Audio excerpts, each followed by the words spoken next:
Art 10, Quarter 1, Impressionism. So going back to the previous lessons in grade 9, as with all evolving art movements, Impressionism got its inspiration from earlier art masters. The works of French painter Eugene Delacroix were sublimely admired by early Impressionists, particularly on his use of expressive brushstrokes, clarity of form, and presentation of optical effects of use. His art expressions were embedded by his revolutionary methods that greatly influenced the Impressionist movement. Impressionism, a break from past painting traditions. There were several areas in which Impressionist artists moved away from the established practices of art at that time. These involve their use of color, choice of subject matter and setting, and technique for capturing light and conveying the movement.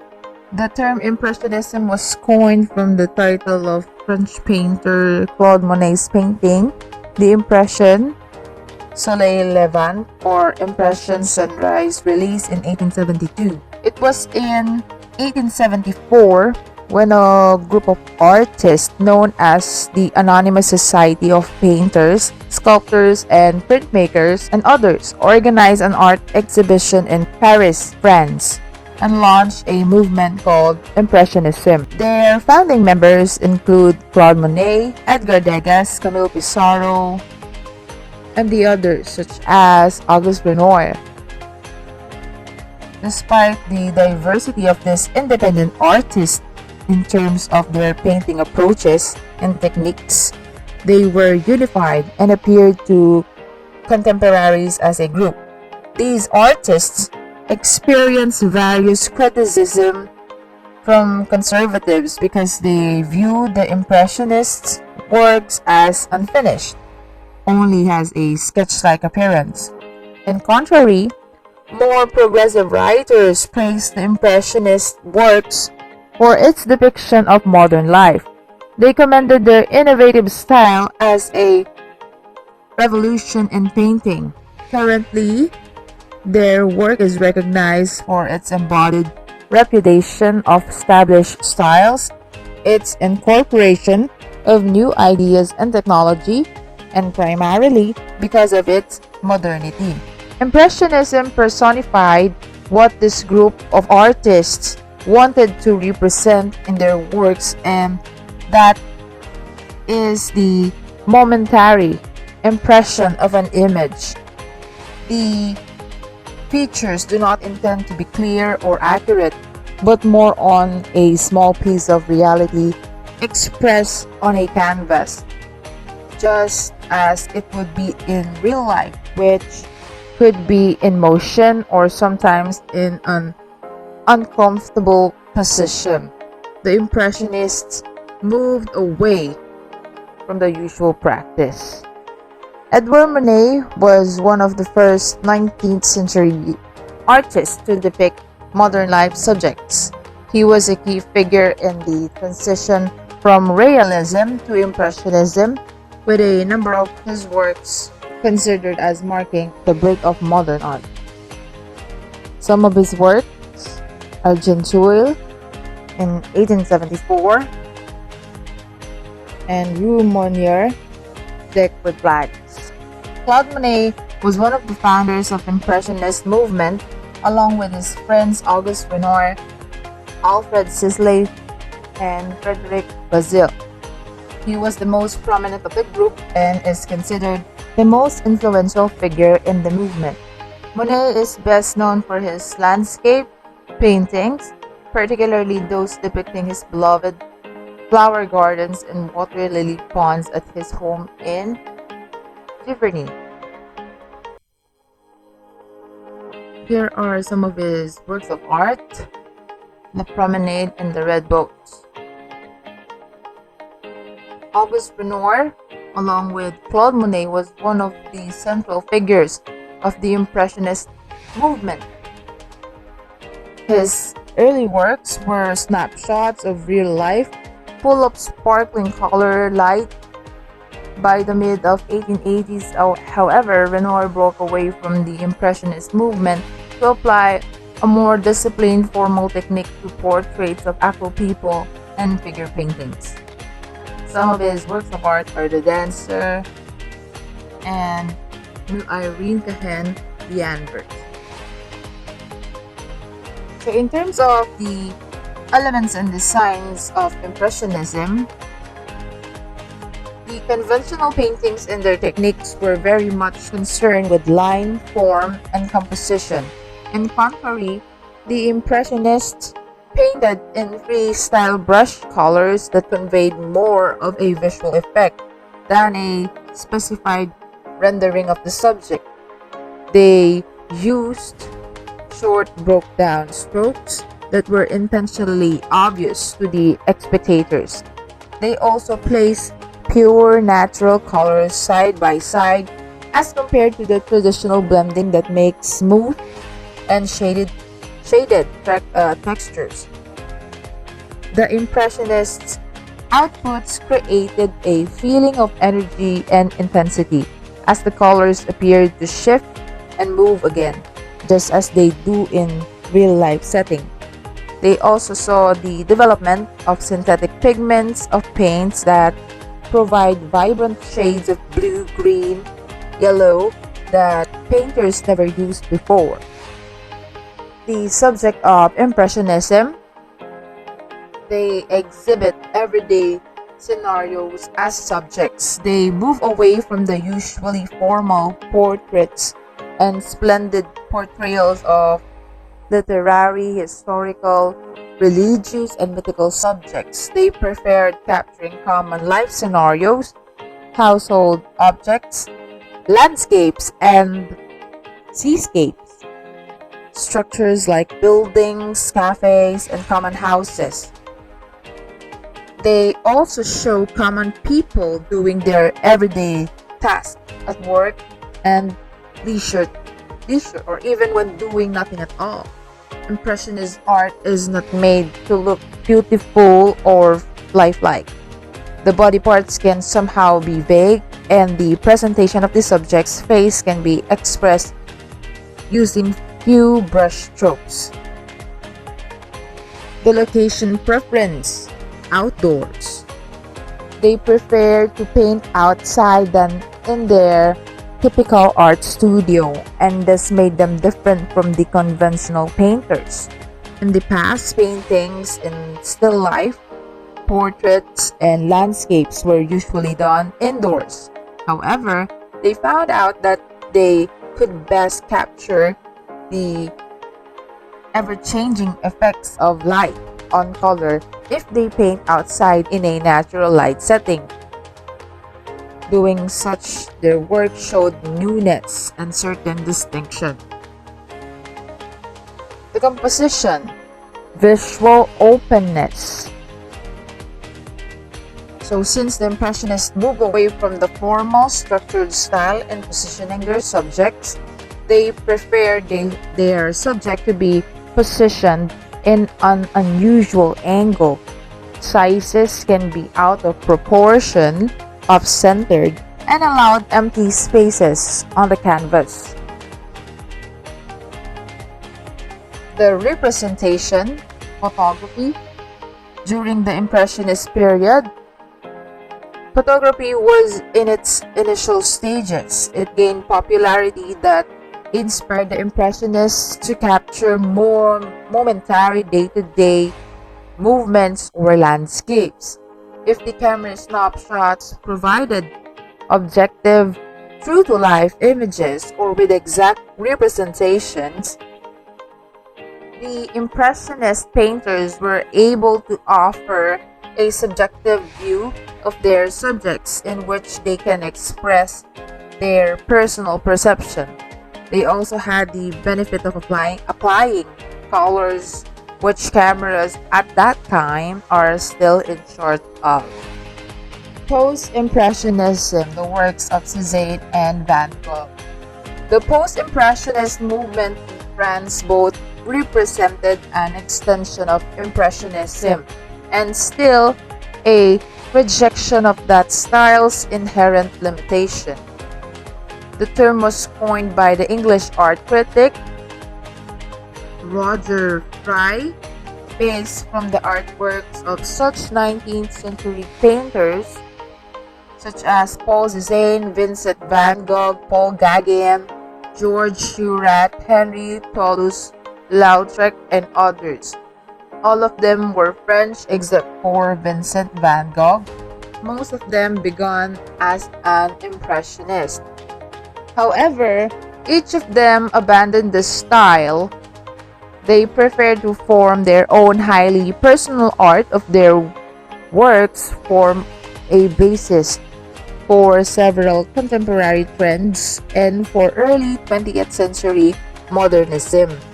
These resulted to a variety of art styles, techniques, and movements such as Neo-Impressionism, Expressionism, Art Nouveau, and Fauvism.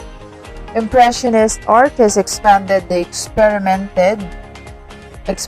experimented with new ways such as using a geometric approach, fragmenting objects, making people's faces and body parts vague, and applying colors that were not necessarily realistic or natural.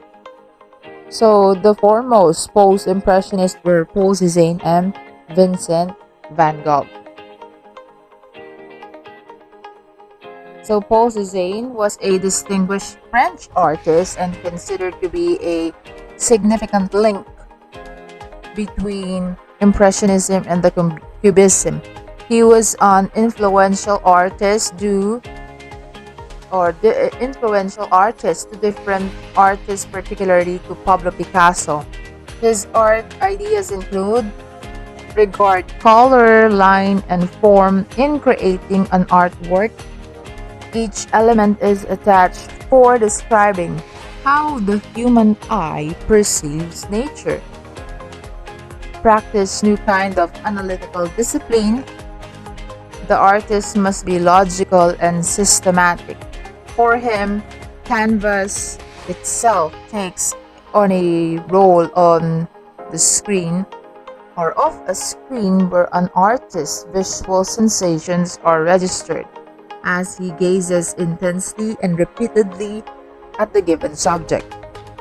Apply colors to the canvas in a series of distinct and systematic brushstrokes, as if the artist was constructing a picture rather than painting it. For him, every portion of the canvas should contribute to its overall identity. Create a harmony similar with nature. For him, even a simple painting of an apple can exhibit a markedly dimension. Some of his works of art, Still Life with Composer and Harlequin. Next one is Vincent van Gogh. Vincent van Gogh was a post-impressionist painter from the Netherlands. His artworks were noteworthy of their strong, heavy brushstrokes, intense emotions, and colors that radiate energy. Van Gogh's prominent style was to have an extensive impact on the 20th century art. Van Gogh started his art career by copying prints and reading 19th century drawing books and manuals. During Van Gogh's early years, he grew out to the idea that to be a great painter, you had to first master drawing. It was only when he was satisfied with his drawing techniques that he began adding color. He regarded drawing as a fundamental task, which enabled him to grow artistically and to study form and movement. In 1882, Van Gogh began his lithography. His artwork, entitled The Potato Eaters, was intended for the marketplace and made a lithograph of the piece so that it reached a wider audience and for his attempt to earn some money. A lot of people considered Van Gogh's letters as another form of artwork. In his letters to Paul Gauguin, another post-impressionist painter, he included sketches of works that he was doing and exhibiting at that time or had just finished. These sketches are proofs of his growth and progression as an artist. During his early career, he painted with dark and sad colors that suited his subjects, like the miners and the peasant farmers. During the middle years of his career, he moved to Paris. He then changed immensely due to the influence of the works of different Impressionist and Neo-Impressionist artists. He began using lighter palette of reds, yellow, oranges, greens, and blues. He also tried broken brush strokes, just like what other Impressionists were doing. He also attempted the use of the technique Pointillism. Pointillism is a technique in painting in which small, distinct dots of color are applied in patterns to form an image. George Seurat and Paul Signac developed the technique in 1886, branching from Impressionism. So after that, he was hugely influenced by Japanese prints, or he painted dark outlines around the object. He filled this in with areas of thick color. His choice of colors varied with these modes, and occasionally he deliberately restricted his palette. So one of the example of his paintings is sunflowers. So the painting was entirely of yellows. During his advanced career in art, he painted over 30 self-portraits between the years of 1886 to 1889. His desires about his ongoing pursuit of complementary color, contrasts, and a bolder composition was evidently reflected in his works. In 1888, he moved to Paris, to Arles, and joined his contemporary with Paul Gauguin. So Paul Gauguin bought a bale of jute, and both of them used this to apply heavily thick paint on their artworks and made them use heavier brush strokes. Van Gogh started to imitate the style of Gauguin's painting. His paintings become more attractive, however, less realistic. His emerging style reflects his emotional reactions to subjects through the application of colors and brushwork techniques. He played with colors to capture mood rather than use them realistically. He once quoted, "Instead of trying to reproduce exactly what I see before me, I make more arbitrary use of color to express myself more forcefully." Van Gogh, inspired by the light of colors of the Provencal spring, he created 14 paintings of orchards in less than 4 weeks. He painted outdoors, changing his styles and methods. Vincent van Gogh was an incomparable artist who worked with a sense of urgency that often caused him a great deal of stress. He was noted for his bold, dramatic brushstrokes that expressed emotion and added a feeling of movement to his works. It is thought that he often used paint straight from the tube Impasto, and in the 70 days leading up to his death, he averaged one painting per day. Impasto is a technique used in painting where paint is laid on an area of the surface very thickly, usually thick enough that the brush or painting knife strokes are very visible and sometimes even directly squeezed from the paint tube. In impasto, the paint can also be mixed right on the canvas. Once the paint becomes dry, it provides textures as if the paint is coming out of the canvas. Impasto is one of the distinguished painting styles during the period of Impressionist movement. So this is the work of art of Vincent van Gogh, The Starry Night, wherein in the painting it was revealed that, or there's a conspiracy that this painting has something to do with the feelings or emotion of Van Gogh during the time that he was stressed out. According to Vincent van Gogh, great things are done by a series of small things brought together. So with that, thank you for listening.